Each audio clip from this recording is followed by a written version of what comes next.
Hey, good evening. What's up? What is up? As Steve is doing over there. It is SEC After Dark. Welcome in. The full crew is here. Welcome back, Jeb. Was your reservations good? Did you have some nice accommodations last week?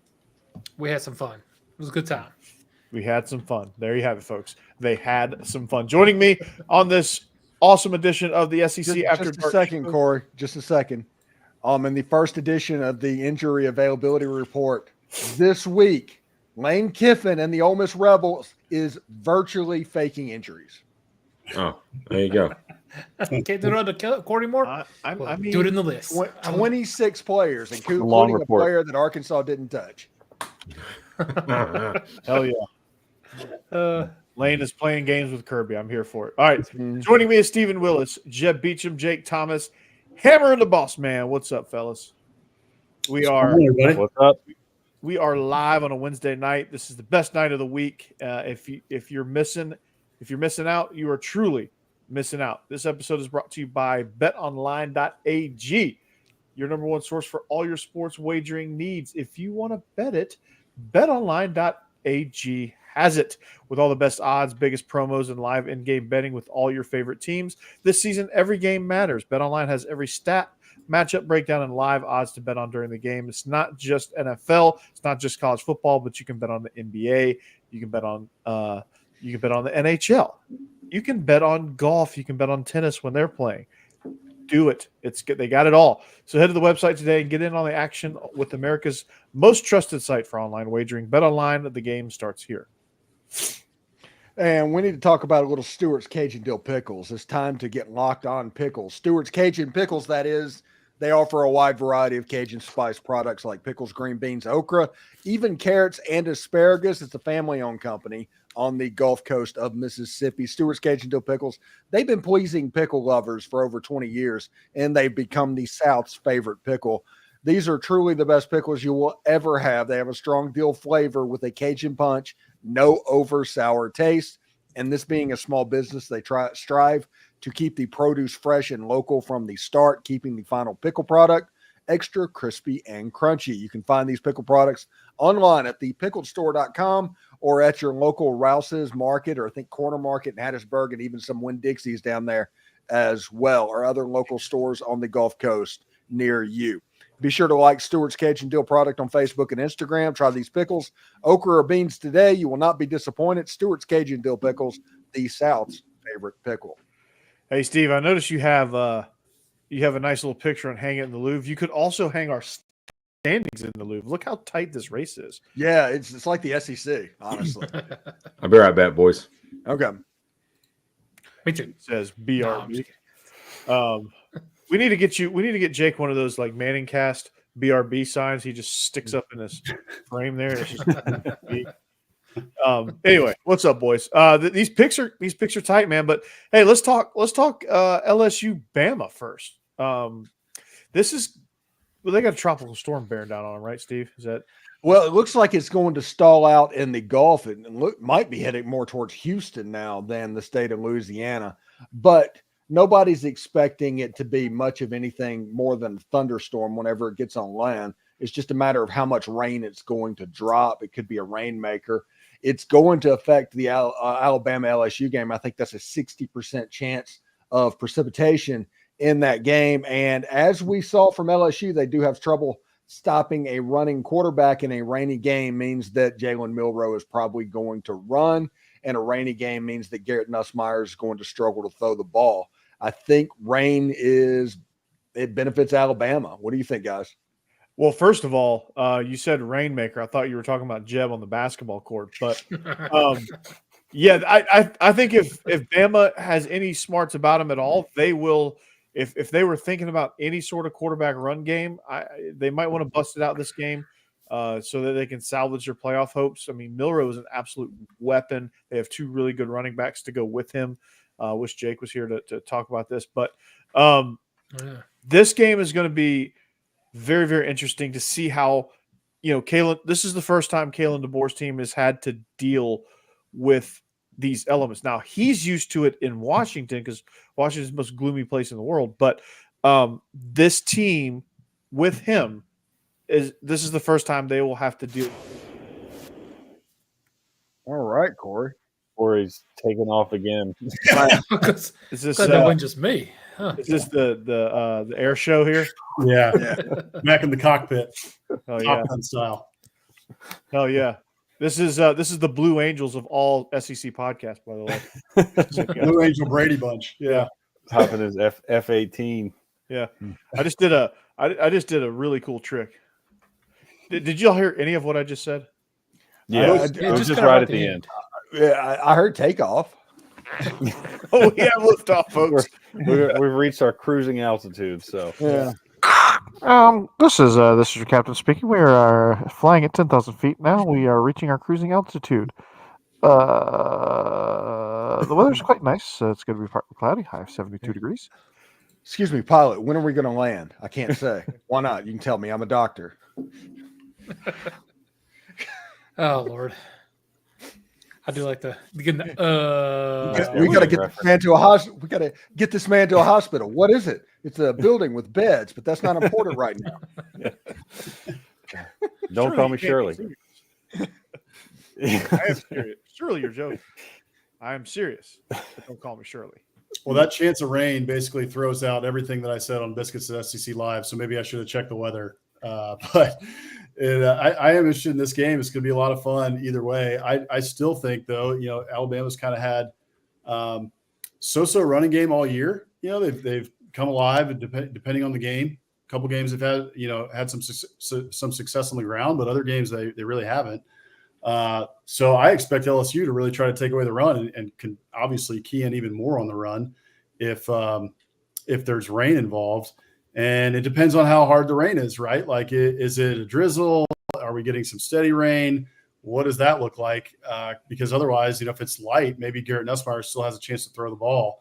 I really like LSU's weapons if the rain is light and if, maybe it passes, right? Maybe the chances go down as we progress towards Saturday. But LSU's weapons with Kyron Lacey and all those guys, I said this on Biscuits and SEC Live earlier, but if you look at the plays, plus 10, plus 20, plus 30, Alabama ranks in the middle to the back half of the conference on giving up those big plays, those big chunk plays. LSU ranks in the top half of the conference in plus 10, plus 20, plus 30-yard passing plays.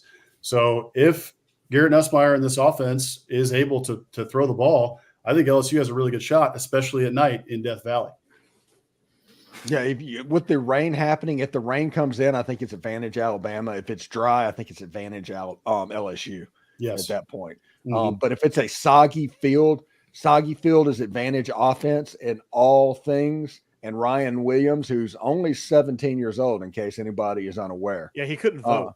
He could not vote. We heard that joke all Tuesday, and he is going to make life difficult for the deep shots for the LSU defensive back. So it's going to be zone read, throw it up to Ryan Williams, and I think that's the whole game plan. Yeah, I don't disagree there. I mean, I think, with the soggy field and in the rain or whatever, pass rush is going to be non-existent because they're not going to be able to get their footing, and it's going to be kind of a slogfest. So if a quarterback can get his footing and can at least just get the ball out without too much trouble, he's going to have some time. So that's going to be, if it's not like just buckets of rain coming down, if it's just kind of wet and just kind of raining a little bit and just kind of wet, I think the quarterbacks are going to feast in that situation. All right, here's my 2 cents. Boss man, you brought up a great point. If Nico, I am a lava, whatever. Yeah, I love your mama. Yeah, I love your mama. I am lava, whatever. If he would have actually connected on some of the deep shots against Alabama, they would have tore Alabama a new one, honestly. The other thing is Milroe, he was rattled from the first snap and in Neyland Stadium.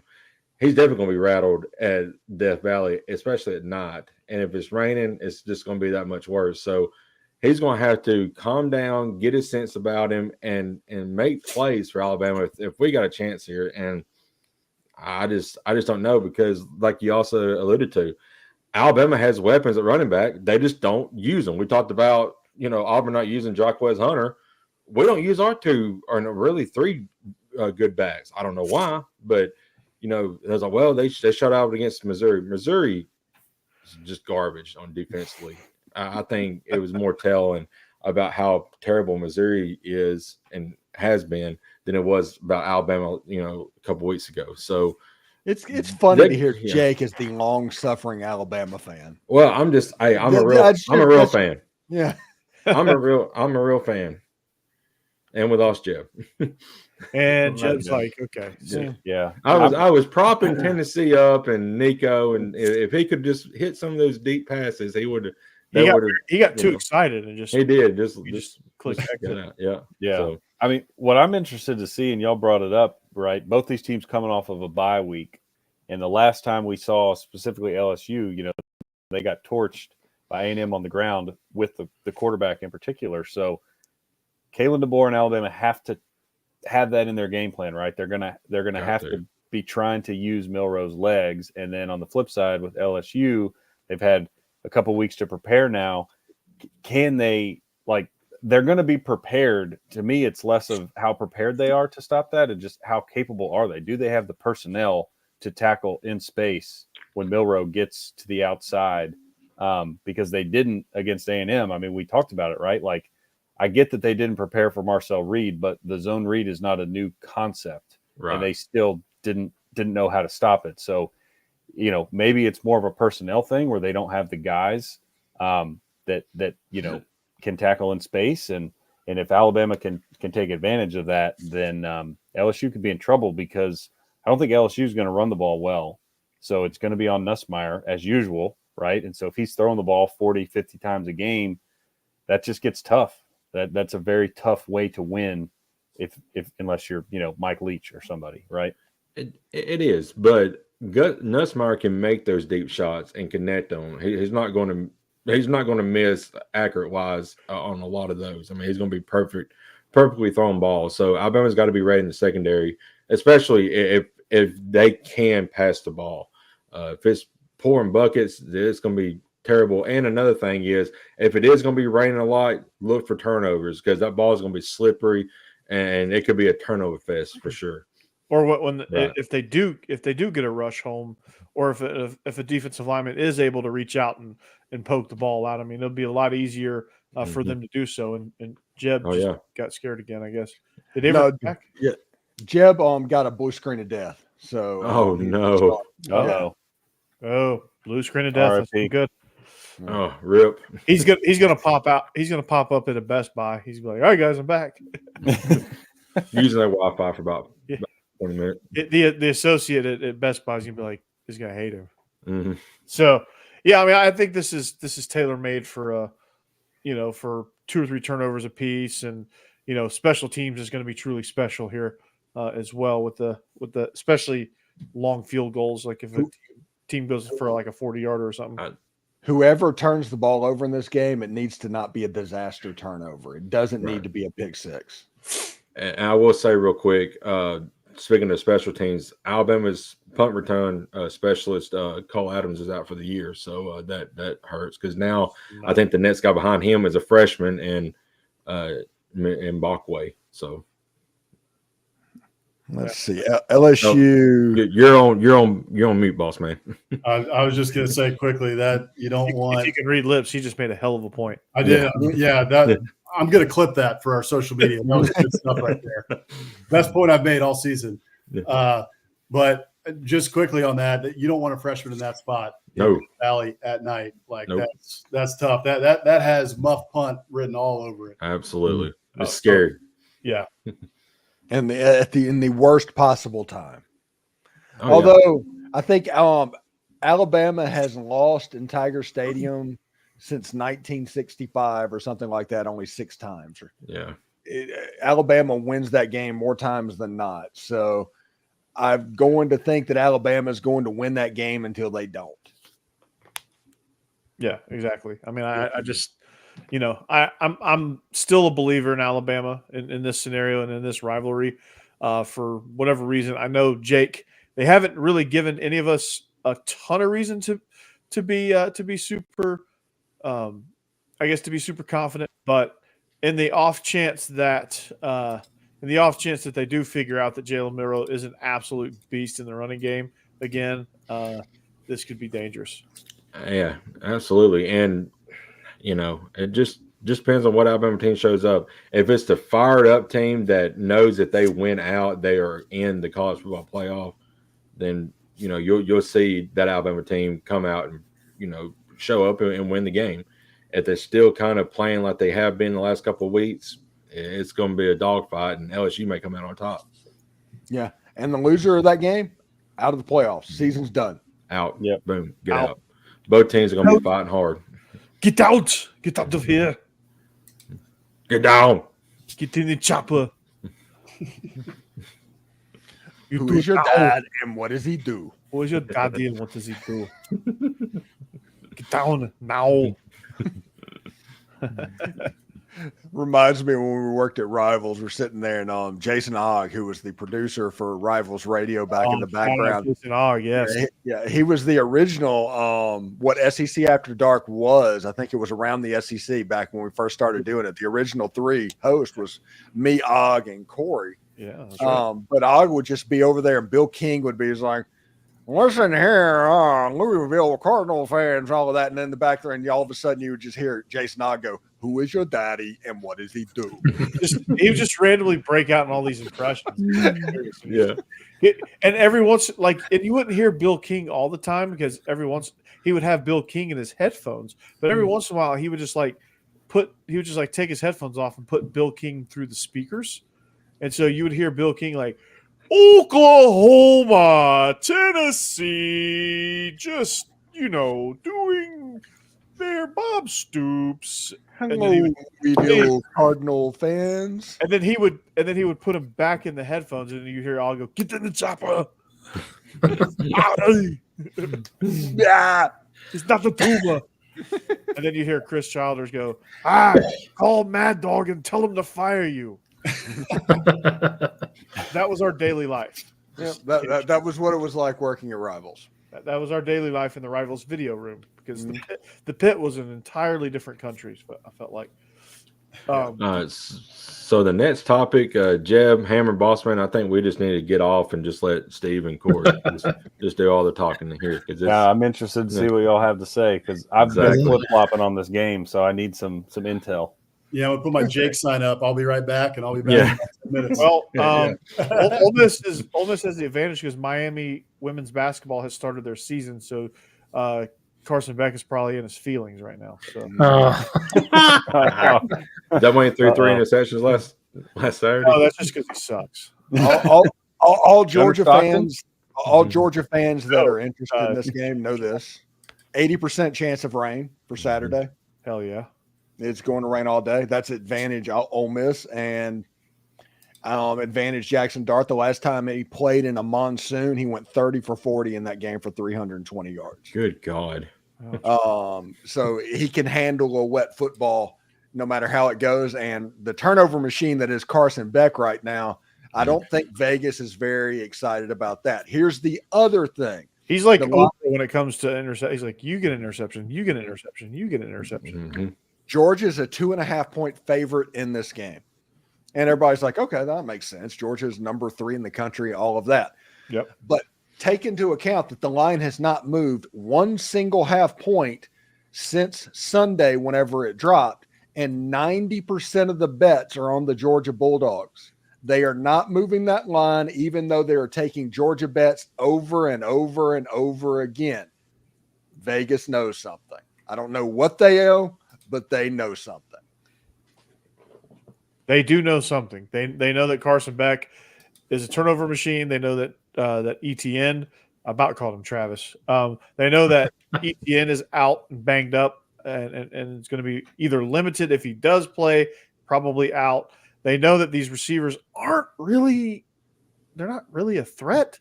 This team is like weird on offense right now because like they should be really good and they're not. But 4 and 5-star players everywhere. I know everywhere. It's odd, but they just can't get going offensively either. They don't have an identity.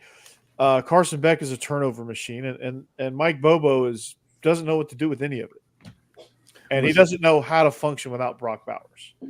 The way that I describe the Georgia Bulldogs is like a bell curve, and their bell curve is higher than every other team in college football, which means if they play their best, there's not a thing you can do about what's going to happen.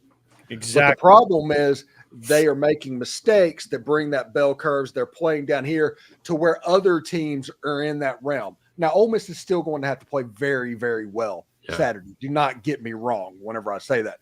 But if Carson Beck turns the ball over, it's a little bit sloppy. If the elements slow it down and bring down that bell curve a little bit, a good performance by Ole Miss, and Ole Miss is going to walk out of there with a 17-13-ish win over the Georgia Bulldogs. Yeah, I was going to say that I think it's a defensive game because, we know what Georgia's defense is. Even in the I guess other than the Bama game, they played very well. They shut down Texas. I think they'll be able to limit Ole Miss on the ground. The Ole Miss run game hasn't been amazing this year. Air can limit Ole Miss on the ground. Right. So, it's going to be on Jackson Dart, the receivers. I know Trey Harris is doubtful, I think, on the first injury report. Trey Harris is going to play. Well, they need him to. But then on the flip side, like touched by Arkansas, he's listed as doubtful. And it was like, come on, Lane. Yeah. Doubtful even he's going to get cut. like y'all said. Yeah, right. He's virtually faking injuries. Go ahead, Ben. I was just going to say that, like y'all said, right? So the Ole Miss offense, we know what they're going to need to do, and it's going to be on Jackson Dart's shoulders.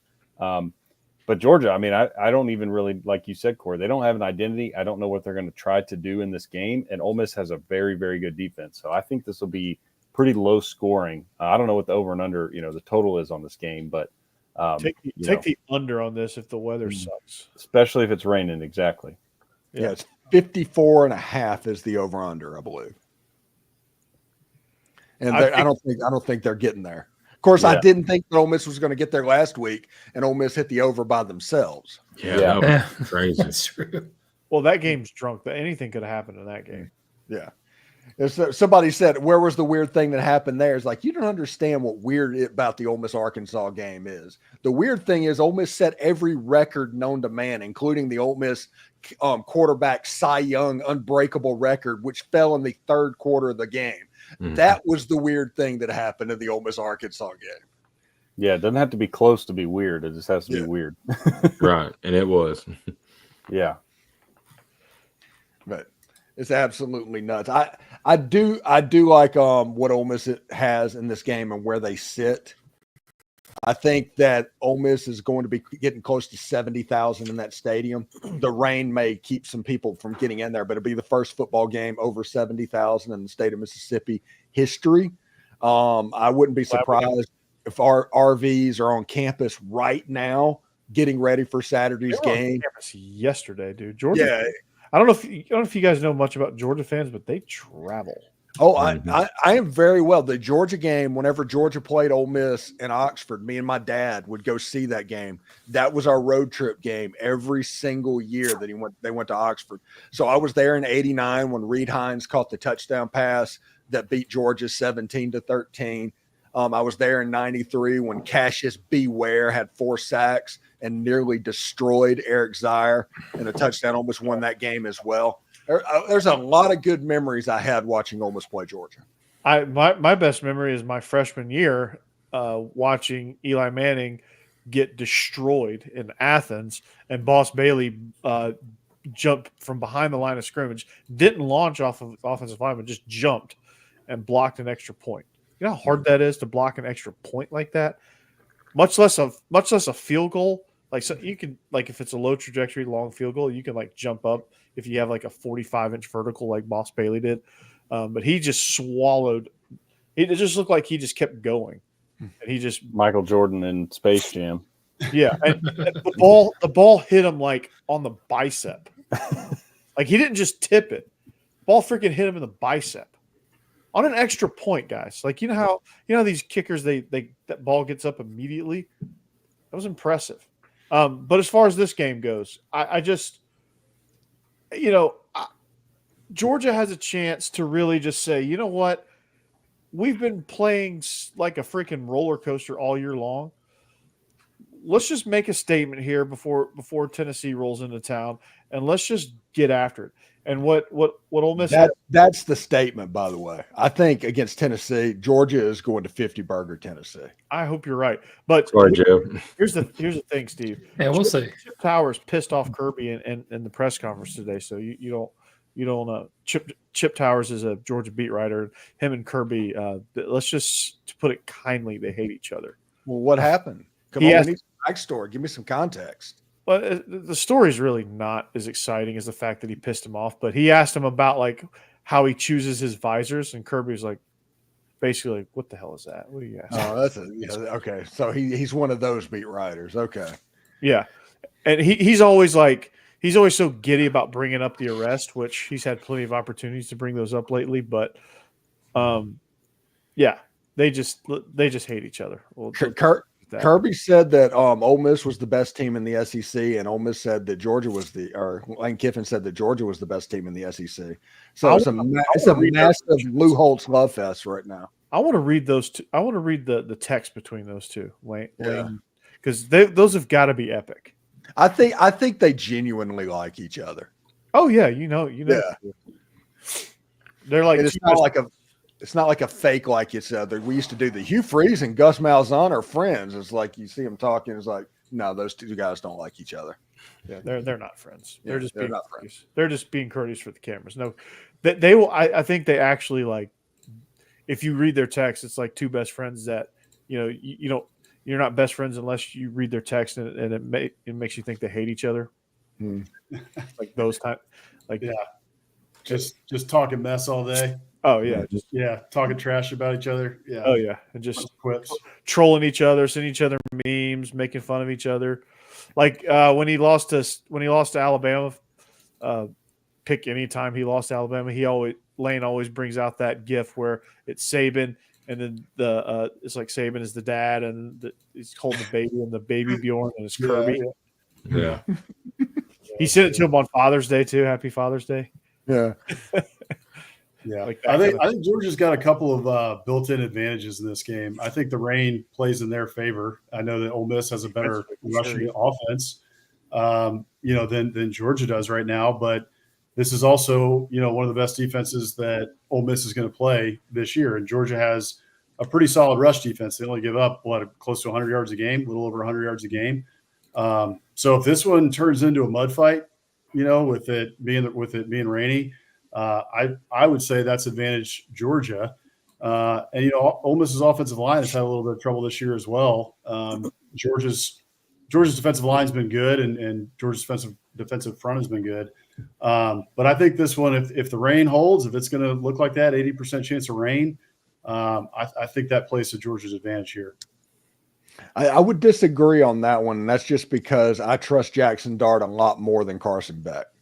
And Ole Miss is number one in the SEC in rush defense in the normal Georgia situations. They're only giving up 80 yards a game. So if it's a rock fight, neither team should be able to run the football. If a Georgia running back goes ahead and breaks out, it's like, was it Cash Jones? It's like, where did he come from? And nobody would be surprised about that. But if it just goes to chalk, I think this game has a chance to look really similar to the 2023 Georgia-Missouri game. Well, Georgia won that game, so I'm good with that. That was also a home game. Yeah. Maybe I'm going a little more off of history, Steve, because you're right. I'm not gonna say that Ole Miss doesn't have to Missouri where they won barely on the road. Yeah. So I guess my question to you then would be, because if there is rain, if it is heavy rain, if it makes it tough to throw the ball, obviously you would give Ole Miss the advantage in a sunny day game. If it's 65 degrees and sunny, you would give Ole Miss the advantage there, because through the air they're better than Georgia at this point in the season. It's very obvious that's the case. If Lane Kiffin is calling plays like Lane Kiffin and not right 15-year-old playing Madden. Yeah, but even with the Carson Beck, turnovers, right? That kind of, even though Georgia has had some success through the air, the Carson Beck turnovers, right, shooting themselves in the foot. So do you expect it, if the rain does hold, if it ends up being a mud bowl, Do you think that it's going to be something like a 23-17 type of game, 28 to 17-13 is where I'm Steve, are at. y'all grass or turf? We are grass, which means that the rain will neutralize that Georgia defense, and Ole Miss's skill players will have the advantage on the outside. I see Corey sweating right now, just thinking about it. I sweat all the time, so there you go. Yeah. But like I said, in 2022, Ole Miss played Mississippi State, and Ole Miss ended up losing that game for whatever reason. It was weird. It was a monsoon. Jackson Dart was 30 for 40 in that game, over 300 yards passing, led a 99-yard drive for what should have been the tying touchdown. They missed the 2-point conversion. It was kind of Jackson Dart's arrival onto the scene. He's a mutter. He's somebody that I trust. His running style actually fits very well. Tough Mudder? Yeah. Oh. No. Okay. Just go in the corner. I see what I did there. Anyway, let's go ahead and move to the next game. And Corey, I'll let you take the lead on this one because this is your Locked On Vandy wheelhouse. Yeah. So, this game's interesting because when I was, in watching South Carolina, watching how they developed, these two teams are way more similar than I ever imagined with the way they play.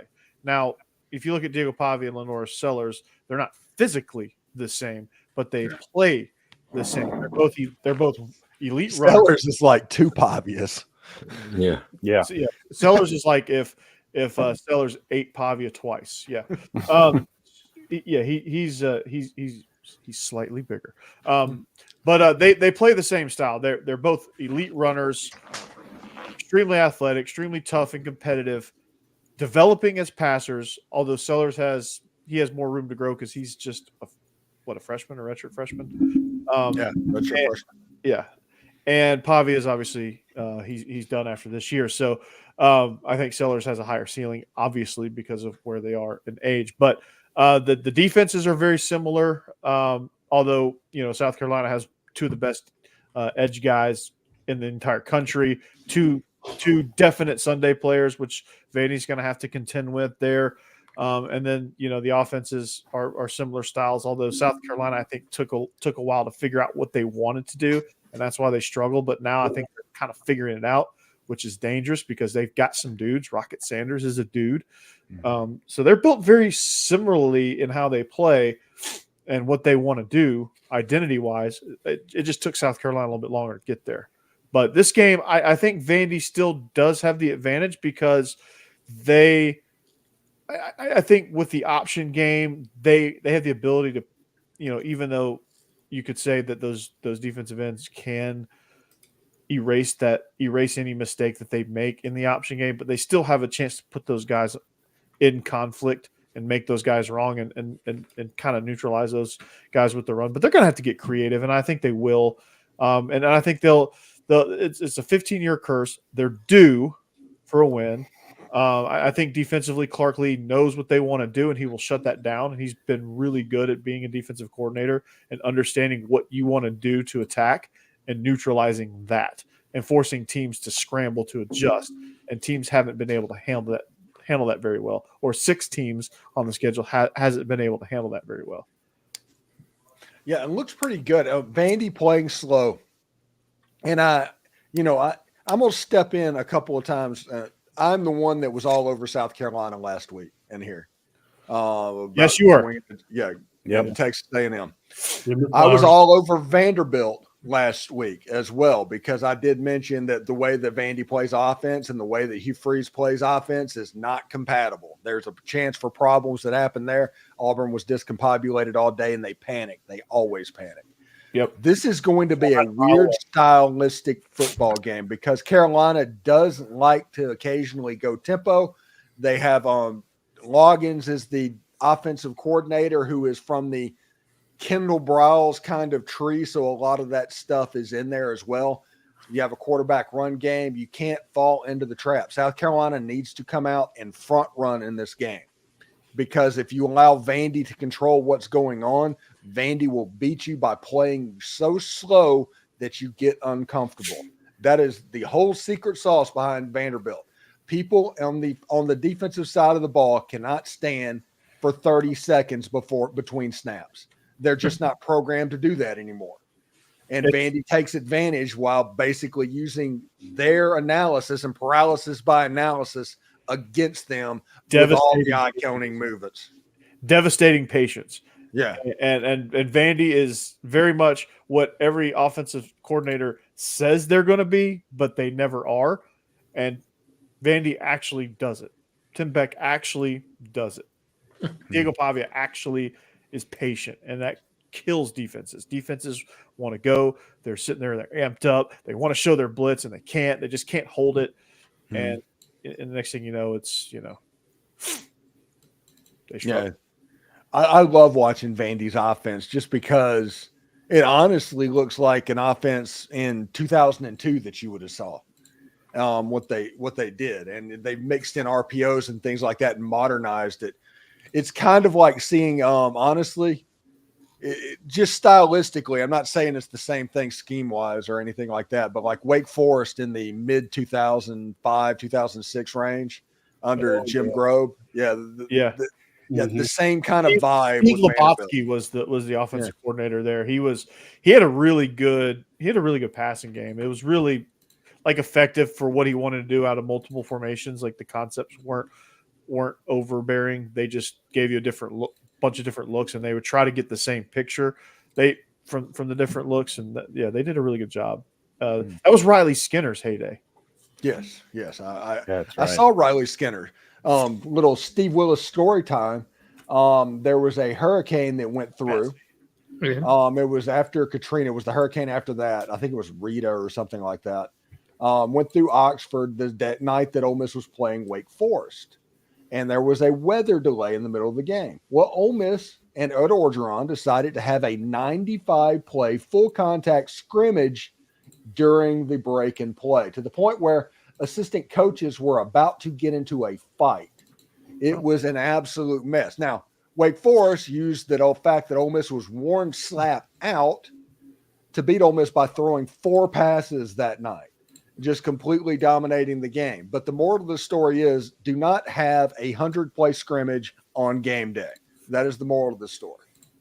Yeah, I think, if you look in your coaching handbook, I think that's on like page 1. Don't have full contact practice on game day. But I think Vandy right now is like a banana peel away from Jeff Monken's Army offense, because he's kind of modernized it a little bit. I really like what he does. That and Troy Calhoun out at Air Force. Both of those offenses are like one step as far as like dynamic and integrating passing stuff. It is one step. It's really cool to see the service academies and how they've evolved offensively. They're kind of like the separate entity, to where college football and the service academies are kind of two divergent areas of the way the offense has developed. Like when you watch a service academy game, it can look really good and really exciting. And it's not the same thing that people might remember when they watched it back in 2005.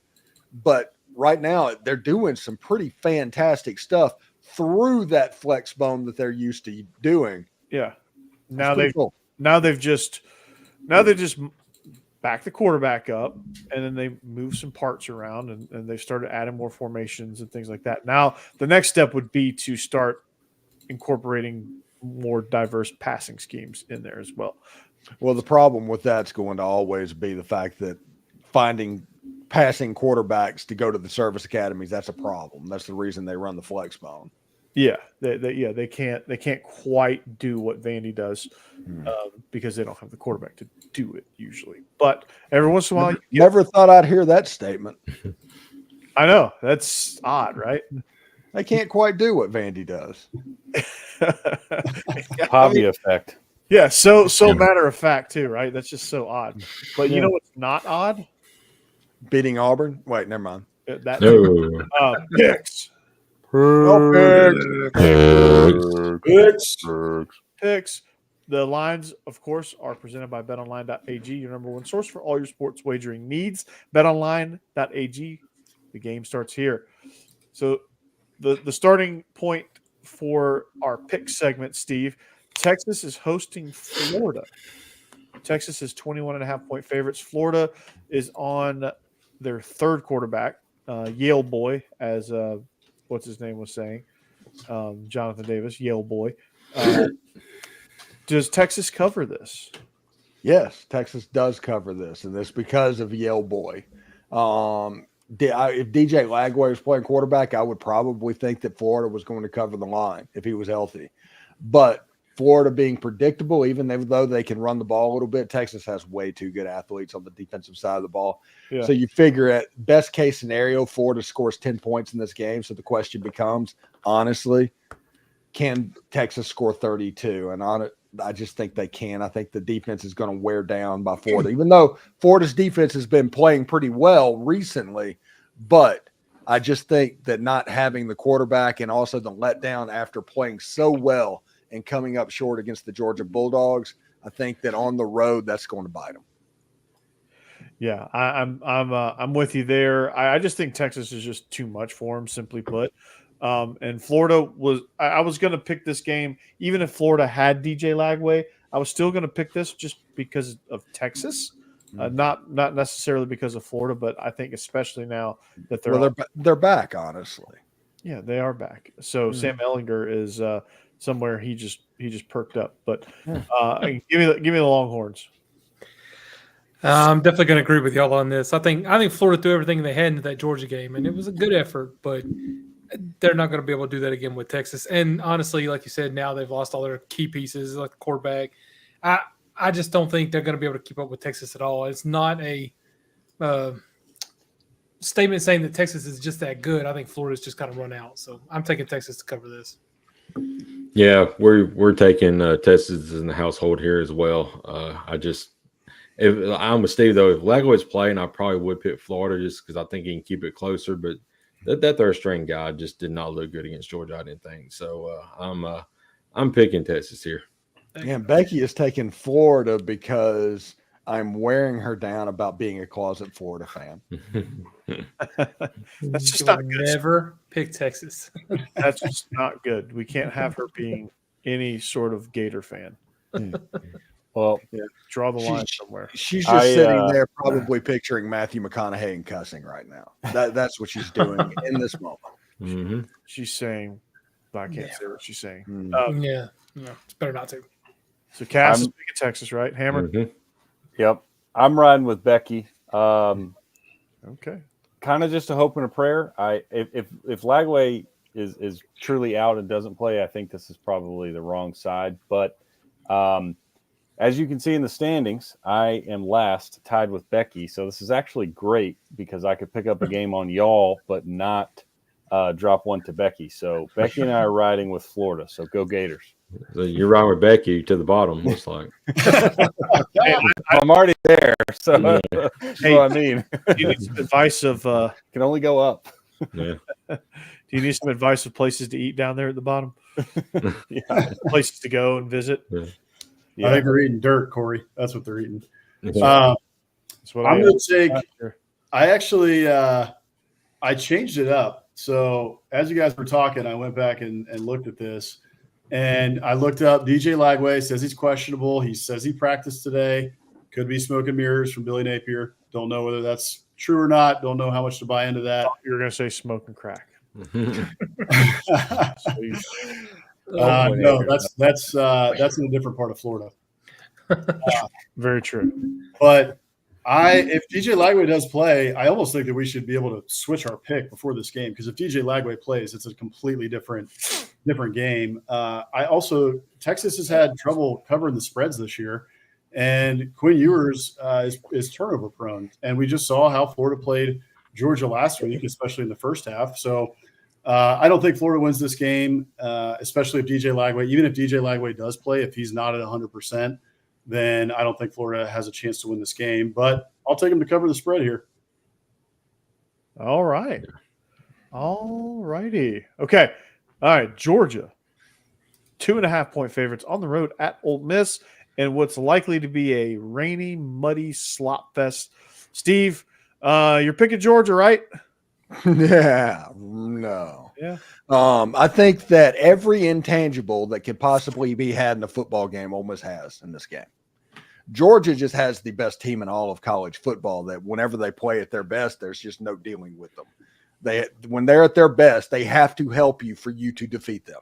That's the way it is. But luckily this season, Georgia has shown the propensity to help teams in games and keep them in games. I think Carson Beck on the road this year has 9 interceptions, and I'm including Jacksonville is on the road as well. Only 5 touchdown passes. Decent yardage. I think he rolled up some yards against Alabama in that second half. I think if it's rainy, if it's wet, like we think it might be, it's an 80% chance of rain as of Wednesday night. If it's like that, Carson Beck is going to throw the ball to the other team at some point because Ole Miss is number one team anyway. Well, but he's going to throw the ball to the other team more because Carson Beck's human. I mean, shocker. Wait, what? And humans rely on confidence. And whenever you've thrown 11 interceptions and 9 interceptions in your last 3 true road games, currently, that has to affect your confidence. And when you add in something like, hey, now do it with a wet football, everything's going to be a little bit slower. He's going to hold on to the ball a little bit more. I think that's a situation that's going to benefit Ole Miss. I think Ole Miss wins this game 17-13. 17-13. Steve, you know how I know you're lying? You said Carson Beck was human. It's not true. Just fake news. Okay. So, no, I'm taking Georgia, man. I'm rolling with the dogs. I think this defense is going to find a way to get it done. I think they're going to find a way to get Jackson Dart off his spot. I think that these DBs are going to take it a little personal that they're going to Michael Jordan this game somehow. They're going to take something personally. And I think they're going to win. I think it's going to be a close one. I don't think it's going to be like last year's Ole Miss game, although I hope it is, but it's not going to be. But give me Georgia by 3. Give me Georgia covering barely. A field goal win is indeed a cover with this line. So give me the dogs. Yeah, I'm sorry, Steve. I'm gonna agree with Corey. Yeah. I just feel like Georgia. I feel like everybody understands Georgia is just the best team in college football right now. Mm-hmm. They're not unbeatable. I think that Ole Miss has a really, really good shot here. I didn't know about the weather when I made this pick, so that does kind of make a little bit of a difference. But honestly, I feel like Georgia's still going to pull this one out. I think it'll be real close. If this was a bigger line, I would take whichever team was down. But since it's just 2.5 points, I'm going to go with Georgia to actually cover this one and win. The thing about it is, outside of non-Alabama teams, Georgia has dominated everybody. But I think that comes to the end this week. I'm sorry. Ole Miss is showing me something this year. They've looked – they've had their times. they look shaky against Kentucky, and Kentucky's absolute garbage. Mm-hmm. But it seems like they put it together last week. Jackson Dart's probably we've talked about it. He's probably the best quarterback in the conference, no doubt right now. He's showing that. And the defensive front for Ole Miss, I think they're going to get to Carson Beck and, like Steve said, cause him to see ghost and throw a couple picks. And that's just what Carson Beck does right now. So as of a standpoint of confidence from the quarterbacks, I'm taking Jackson Dart and I'm going to take Ole Miss. Cassidy's taking Georgia because she's a homer. Becky's taking Ole Miss because she's a homer. Homer. Steve, you're such a homer. I am such a homer. I can't believe the host of Locked On Ole Miss can't be. If only it was in the title. Yeah, it might as well be in the title. Jesus. Yeah. Steve, you almost talked me into it. I was thinking Georgia. You really got me going on Ole Miss there, and you almost talked me into it earlier in the show too. But I'm not going to change my pick mid-show for the second straight pick here. I'm going to take Georgia. Mostly this game, for me, it's based on history. Georgia, like you guys have talked about, Georgia is still Georgia. They have players all over the field, 4 and 5 stars all over that roster. At some point, I think they get it going. I agree with you on the confidence issue for Carson Beck. I'm just riding with the dogs here because of history, and I think they get the job done and find a way in Oxford in the rain. All righty. Yeah, same here. I think this is a coin flip game to me, and I'm rolling with Georgia. Same thing, coin flip game. I'll go with history, Georgia beats everybody but Alabama. So until they don't, I'll ride with the Dogs. Steve, you rode with South Carolina. You rode with Vandy. You're at a crossroads now. South Carolina's 3-point favorites. 3.5 favorites, depending on what you're looking at. Give it to me. Listen, this is one of those games that I'm picking with my heart, maybe more than my head, and that's weird considering Vandy is involved. Yeah, I'm going with South Carolina because Ole Miss needs South Carolina to be 9-3 at the end of the year for their playoff resume if Ole Miss beats Georgia. Beat Georgia, South Carolina wins at Vandy, and all of a sudden the playoff resume for Ole Miss is looking pretty dang good. So that's kind of where I am at the moment. Okay. All right. Yeah, I'm doing a little bit of heart picking because these defensive ends for South Carolina are elite. But I do think the coaching at Vandy, this is also something I never thought I'd ever say. But Vandy has the coaching edge with Clark Lee, Jerry Kill, and Tim Beck. It's just nuts. Yeah. No, right? I'm beside myself when to think about that. But anyway, give me Vandy because I think they figure out a way. I think they outcoach South Carolina and outcoach and coach their way through some of the talent deficiencies that they might have in this matchup. So give me Vandy. Yeah, I'm going to agree. I like Vandy in this one, actually, which is just a rare thing to say, but they're playing so much better this year than anything we could have really imagined coming into this. So, and South Carolina's not, although they did look very good this past weekend. So maybe they found something. I agree with you. Their defense is good, but I just like Vanderbilt in the way they play, and I'm going to keep picking them right now until they get to the Vols, and then I'll stop. Well, y'all know me. Still the same OG. I'm driving that bandwagon for Vandy, and you're Daddy's boy. So no, I just say a good football team right here, and it's weird to say that Vandy's a good football team. South Carolina's a pretty decent football team too, but something about Diego Pavia has changed the landscape of Vanderbilt. Now, how they're going to be next year without him, they may go back to sucking again. But right now, Diego Pavia is a key in this game. Is he 100% healthy? I don't know. He's kind of looked shaky last week, but I'm just riding with Vandy right now. So give me Vandy, and Cassie's taking Vandy as well. All righty. Becky's taking Vandy as well. Good choice, Becky. Diego Stones, man. I keep picking against Vanderbilt. I've been picking against them all year, I think, except for the Texas game, which is, I have to do that. But I'm still going to ride with South Carolina. I think it is a possible letdown spot for him here after an emotional and physical win against Texas A&M. So Vandy keeps getting these teams in really good spots for them to get these wins or to cover these spreads. But here I think that South Carolina fans have been talking about Lenora Sellers since the moment he stepped on campus, about how excited they were about him. And through the course of early in this season, it was okay, right? Like we saw the potential there. You can see the athleticism. He's a mountain. I mean, the guy's like 6'5", 240 or whatever. He's like KJ Jefferson back there, but he can run. Yeah. And Texas A&M figured that out last week. So I like the development that I'm seeing from Lenora Sellers. He threw a couple great passes as well last week. So I'm going to ride with South Carolina here. I think they cover the spread, get a win. I don't think it's going to be easy. I think Vanderbilt plays them close. I think it's a tough game, like it's been all year. Vanderbilt, they put you in a phone booth with a knife and say good luck. But I'm going to ride with South Carolina here. I think they're going to get the win.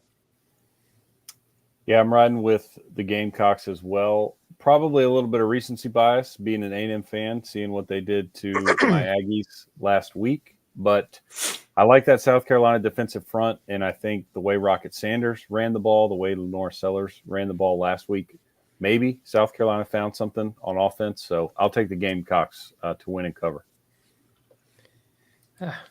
Just don't trust them to be able to do it again. But we'll see. We'll see. All right.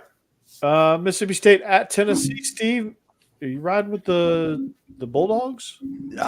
Listen, Mississippi State, granted, has one of the worst defenses I've ever seen. It's awful. It's ridiculously bad. But I do think that Tennessee is going to have one eye on Athens, Georgia, the ABC night game in Athens the next week against the Georgia Bulldogs, potentially that's a clincher for the college football playoff at that point. Tennessee is going to get past Mississippi State. Mississippi State's not going to beat Tennessee, but 25, I think that's just a bit of a bridge too far. This game has like 38-21 written all over it. And Tennessee's going to get out and get ready for the Georgia Bulldogs. Yeah, I think this one was tough for me, but I think ultimately I'm going Mississippi State just because of that very same reason. I think that they have a chance to do what they did to Georgia and just kind of lull them into sleep a little bit and score some points. Nico Iamaleava. Iamaleava. I think I nailed it, Steve. So Nico Iamaleava is going to, have a couple of tough throws in the first half, and they're going to hang around a little bit. And, I think Tennessee's going to win by 21 points. And guess what 21 points is? It's not a cover for Tennessee. So give me Mississippi State. I'm real torn on this one because Tennessee has not been covering lately. So, as far as just wanting to make a pick, I want to say Mississippi State. And I think that's what I'm going to go with. But I will say this. Tennessee's problem on offense has not really been Nico Iamaleava or scheme or anything like that. It's more been drops. I swear they should have had at least 3 touchdowns against Kentucky. They were just easy touchdowns that got dropped by receivers. Well, I think one of them, the tight end, got rocked pretty hard. I'm not blaming him for dropping it. But at the same time, they're doing what they need to do. It's just it's not executing well on the field. And at any minute, if they can figure that out, they could put up 50 on Mississippi State with no problem. I just don't. And I also hear y'all talking about, okay, I know they're going to be looking at Georgia next week, but they know they have a problem on offense right now that needs to be fixed on the field. So I feel like they're going to play as hard as they can trying to fix that problem. So I want to say that Tennessee's going to fix it this week and going to just destroy Mississippi State, but I just don't have faith in them right now getting that fixed. So I'm going to take Mississippi State because I don't like the points.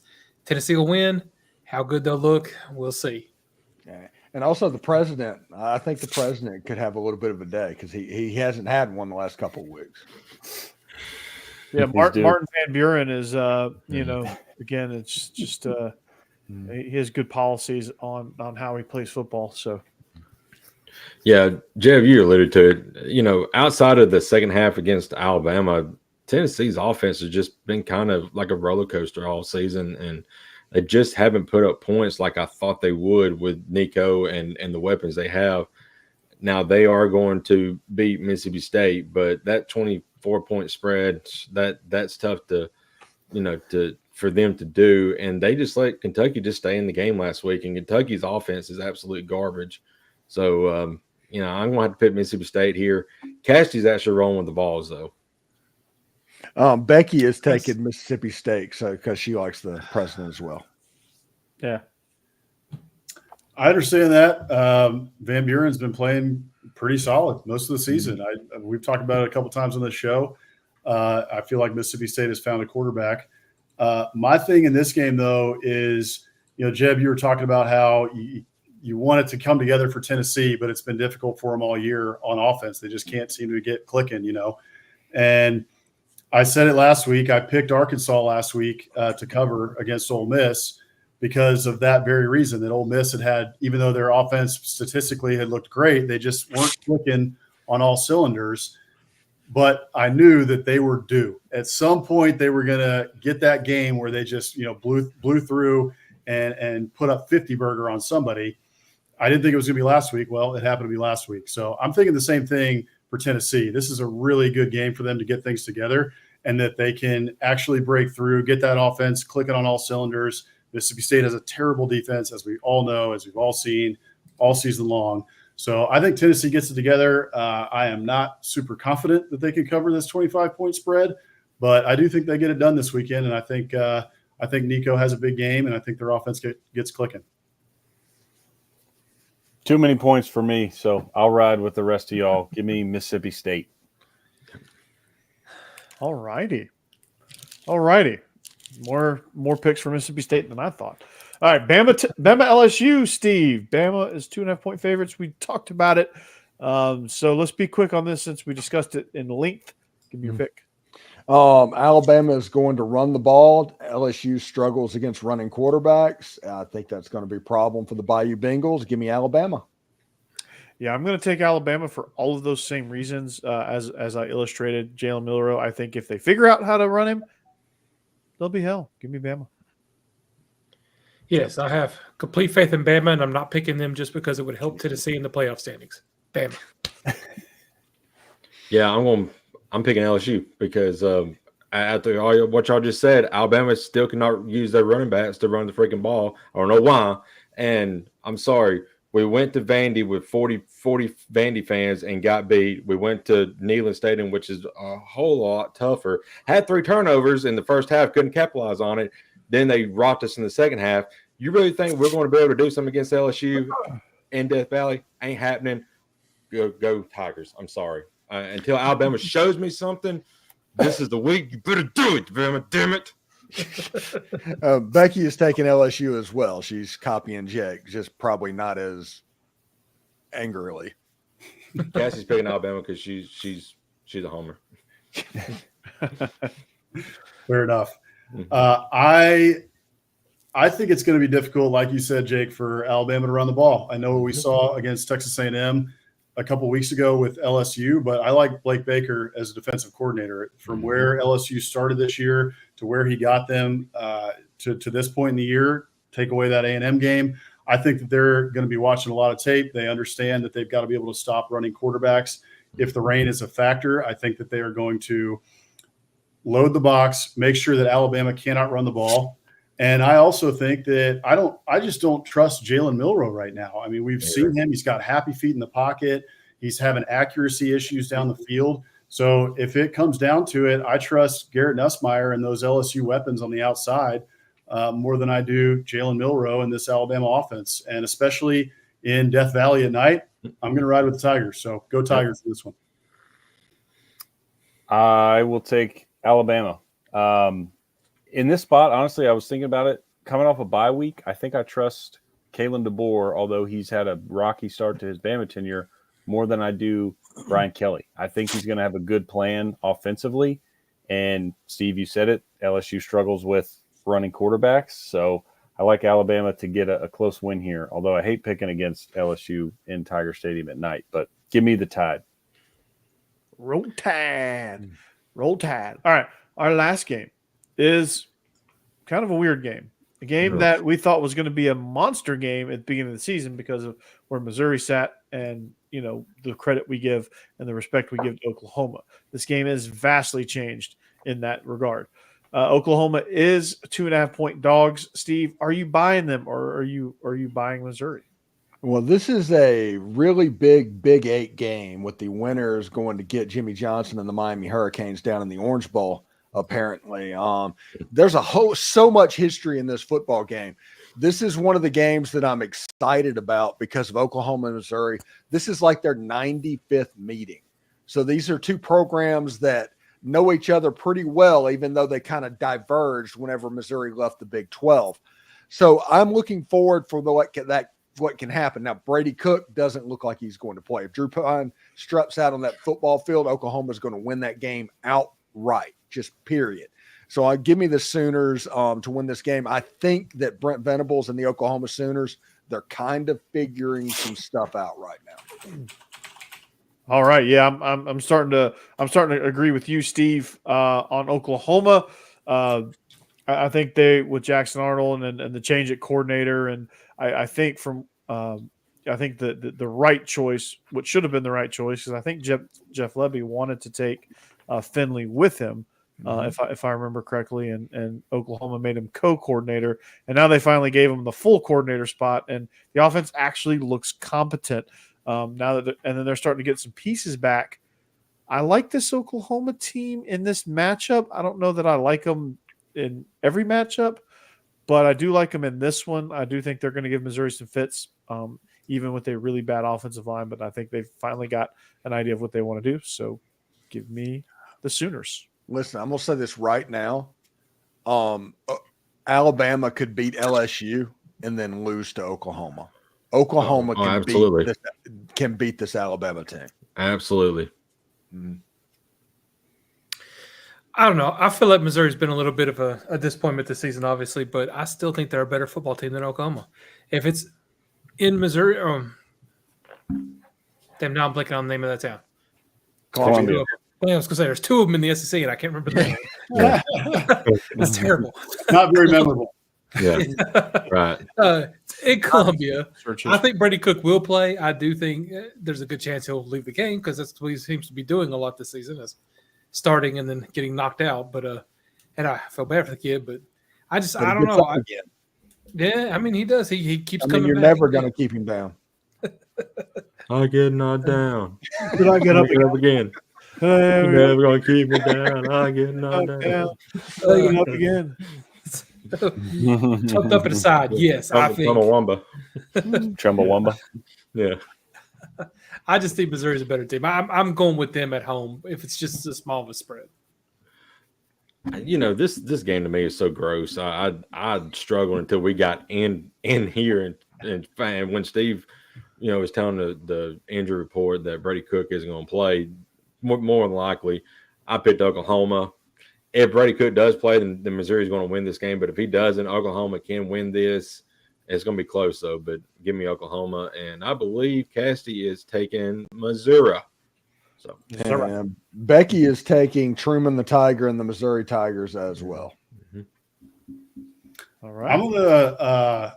I think I'm gonna go a little against the grain here. A couple of y'all picked Oklahoma, a couple Missouri. Maybe we may actually be split right down the middle here. I like Oklahoma in this game. Mm-hmm. Brent Venables' defense, that defense is solid, and Mizzou just isn't good. I don't think Missouri is a good football team this year. And I think even if Brady Cook does play, I think Oklahoma gets them. The main stat to me here in this game is that Oklahoma, when are they at their worst? They're at their worst when they play somebody who has a solid defense, who can rush the quarterback, who can get their quarterback off schedule. They've had trouble with that all year. Missouri is not a good team for that. Missouri ranks in the back half of the SEC in sacks. They rank in the back half of the SEC in terms of tackles for loss. And if Jackson Arnold has a little bit of time, I think that people have thrown Jackson Arnold under the bus and just put a lot of the Oklahoma offensive struggles on him. But, as you guys know and have watched some of these games with Oklahoma, a lot of it's the offensive line play. Their offensive line is porous. And I don't think that Missouri is going to be able to exploit that. And if Jackson Arnold has a little bit of time, I think he's actually a really good quarterback. And there's a reason he was a 5-star. He's still got a lot of those intangibles. And the kid can play football when it comes down to it, when he's got time in the pocket. So I think Oklahoma is going to have a little time in the pocket for Jackson Arnold this week. I don't think Missouri is going to get after the quarterback like they've seen in previous weeks. And I like the fact that it's at home for Oklahoma. And I don't think Drinkwitz has a whole lot for Mizzou this year. So give me the Sooners. Yeah, I am rolling with the Sooners too. I think I look at Oklahoma's schedule. They're at 5 wins right now. They go Missouri, and then they play Bama and LSU to close. So I think for them, this is their best chance to get to 6 wins and go to some ridiculous bowl, but that matters to players and coaches for the extra practice. So I like Oklahoma to go in there and get the win outright. So obviously that means they will cover. Mm-hmm. This is one thing that's weird in this game. There's 3 teams in the SEC to where Oklahoma can beat you with their logo. And they have a psychological effect over Texas A&M, and Missouri because of all the years of history. This would be like Ole Miss and Mississippi State or LSU or whoever else playing Alabama. Oklahoma has not had that up until now. It would be a different story if they played A&M or something like that. Now, Texas is just too good. But this is a game that I think there's a chance that there's going to be a lot of nervous energy in that stadium whenever that OU on the side of the helmet is going up and down the field. It's true. Oh, yeah, for sure. That's true. But OU does shake at the name Reggie McNeil. I just want to make sure we know that. Yeah. All right. All right. That's it. Is that a That's wrap? all. Is that what they call? Is that what they call in the business a wrap? 2 minutes, Corey. The show is in the can. The show's in the can. Let's get on out of here. All right. Yeah, bring us home, Corey. Land us here. We're heading down. We're heading. Ladies and gentlemen, we're heading for our final descent here into week 11. And I want to thank you for flying SEC After Dark Airlines. And No Blair. enjoy. No Blair. Yeah. No Blair. That's not Blair. That's every pilot ever. Yeah. Fly. Yeah. Don't call me Shirley. Yeah. It's like half Blair, half Quagmire. Giggity. Kareem Abdul-Jabbar is his co-pilot. Oh my God. What's your Victor?